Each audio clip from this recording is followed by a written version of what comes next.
আসসালামু আলাইকুম ওয়া রাহমাতুল্লাহি ওয়া বারাকাতুহু। আমি সুনাইন লাইফে ঢুকছি ফেব্রুয়ারি মাসে। আমাদের রাজীব ভাই আসলে অনেক আগ থেকে আমাকে বলতেছে সুনাইন লাইফে ঢুকবো, এটা নিয়ে আমার একটু সন্দেহ, কিন্তু ইন্স্যুরেন্স নিয়ে অনেকেরই এরকম সন্দেহ ছিল, চলতেছে এবং অনেক জায়গায় এটা হইতেছেও। তা আমি ঢুকবো, এক তো আমি যেহেতু মাদ্রাসার লাইন, আবার মসজিদও ঢুকার ক্ষেত্রে অনেক সন্দেহ, আবার অনেকে আমার উপর গ্যারান্টি নিব, সব মিলাই দিলে ঢোকার ক্ষেত্রে অনেক বাধা চিন্তা করে ঢুকতেছিল। তো রাজীব ভাই অনেকবার পিড়াপিড়ি করছে।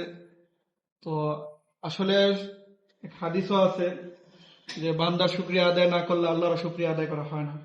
এক্ষেত্রে আমি সর্বপ্রথম রাজীব ভাইয়ের শুকরিয়া আদায় হিসাবে করতেছি যে রাজীব ভাই অনেক কিছু করছে আমার লেগে, এখনো করতেছে, করতেছে। তো আমি মনে করি সোনাইল লাইফে আরো লোক ঢুকুক এবং এর ব্যাপারে আমাদের আরো জোরদার মেহনত করা দরকার।